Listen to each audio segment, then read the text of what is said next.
Right. I've been living here now 40 years. And about 40 years ago, Japanese girls were supposed to get married before 25 years old. I'm the youngest one, and I've seen three elder sisters got married, some of them arranged marriage, etc. And I felt, no way I can get married the way that my sisters did. So I realized, okay, to look after myself, I need some professional job or career. Those days, it's quite still difficult because the majority of girls got married and that's it. So I thought, well, what sort of career perhaps I can have and be single proudly. And so I said to myself, okay, well, English perhaps in the future, would be quite handy to know, and because Japan was progressing in a more like a trading, etc. internationally. So I thought, okay, I'd better learn English properly. So I investigate a few, information, and those days, if you want to learn English, you've got to go either UK or the United States. And I thought, okay. And one day I went to the bookshop and found about Australia. And I think Whitlam, Prime Minister, there was a tape there. And I listened to that and I thought, wow, that's amazing. And then I started searching about Australia and contacted Australian embassy, etc. And those days there were not many overseas students from Japan, so I really have to get the information directly from Australian embassy, and fortunately they told me that as long as your English level is certain level, you don't have to pay school fee. That made me sort of, oh, this is it. Because I knew my parents wouldn't support me because he's going to oppose, or my parents definitely oppose my study overseas. I just did it all quietly, and after I got the letter from the Australian embassy that I'm able to study over there, and then I told my parents, that's it. I think Australian government was very generous for the overseas students to provide the opportunities to, have friends amongst us, or I think almost fortnightly, they organize some kind of, not necessarily events, but, barbecue or whatever that people can get together. So I think that the sort of opportunity was there, and we met each other, I think. You meet and then probably do things together, because we met as foreign students in a sort of organized environment. Then you have to make sure probably you meet privately when it's not organized. And the question, how often do you see each other if necessary? You just have to make the necessary arrangements to know each other before marriage comes into it. It's too far away. You concentrate on the study and see where the relationship is, is quite okay. I mean, she could have been... How it happened was, I went to Japan after 12 months. Yes. And apart, obviously. Yes. And I think that triggered, more like, oh, okay, maybe we should really think it more seriously. It's more meet each other. But it didn't matter if she went away or stayed alone. It was not a big issue. No. Fundamental value towards whatever your life, etc. Even though the background is very different, he was born in Zimbabwe, I was born in Japan. Until we came here, we were totally brought up in a different environment.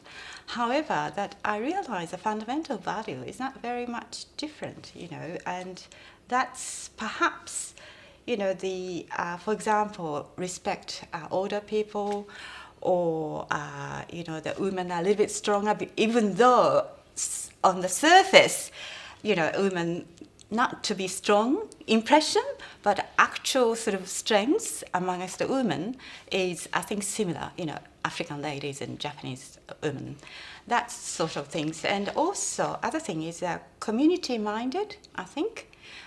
It's not really me, you really have to think other people as well. And so I think similar value and appreciation between Zimbabwean culture and perhaps Japanese culture. The more time we spent together, the more we sort of did things together. I had a feeling that if she was put under stress, because she really didn't know my background, you see. If she was under, and I was always conscious of that. You're not going to get a lady who could go to Africa and they're not going to cope, let alone a cultural thing, our African culture. Maybe that wouldn't be a problem. But the political environment in Africa is very different. And also the political setup.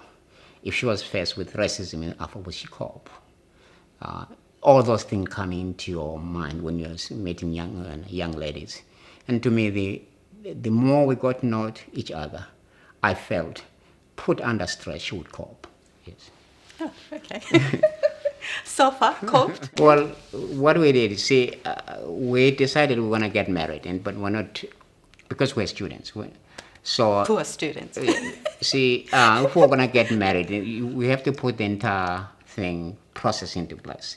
We decided we were going to get married. And the thing is, where are we going to get married? Who's going to be part of our marriage? And how are we going to pay for it?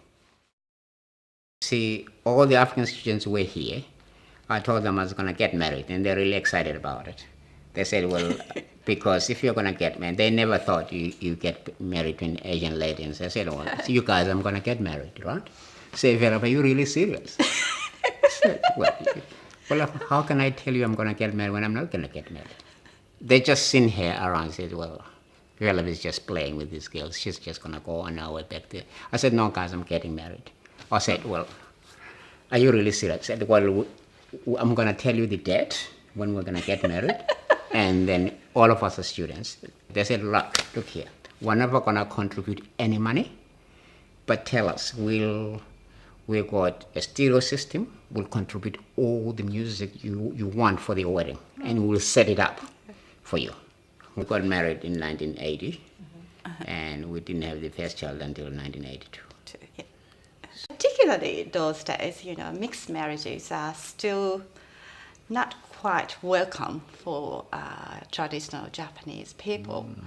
I knew when I decided to get married to him, I know that my parents wouldn't be happy. So when I went back to Japan and I started telling my mom, yeah, I wanted to get married to this guy from Zimbabwe. Obviously, she was totally shocked. And she couldn't speak to me for a while. And I could see that, she was totally upset and her health might be deteriorating, etc. So I said, okay, Mom, don't worry. Just, don't worry about this. And she actually told me, I prefer you to be single than getting married to this African guy. So that was her words. So since then, she never talked about my marriages. So, but fortunately, my brothers and sisters are very supportive, and secretly more like, I think, yeah. Well, I think Naomi is conscious of her Africanness because she has visited there with us and on her own. So she can make, and she did these things when she had, after leaving high school and after being at university. And she spent some time. So she's aware of it, but she's an Australian. She grew up here. It's not a big deal for her. She's very relaxed to go to Africa and have African relatives. It's not a big issue. I think perhaps because she traveled quite a lot of countries, and that helped us. I think everywhere you go, you come across some kind of racial issues, etc. But she knows that she's happy and she's got the confidence being as an Australian. So hopefully it doesn't bother her that mixed descent of Japanese and African. Luckily, maybe as a parent, maybe we're a bit naive, or I don't know, but both kids never came home with tears that, oh, I've been bullied or etc. If people are concerned about racism, and I go down with my wife, and she's going down with a black husband, African people can talk as much as they like, but we're partner. To us, that's we've challenged the system of racism by actually doing that.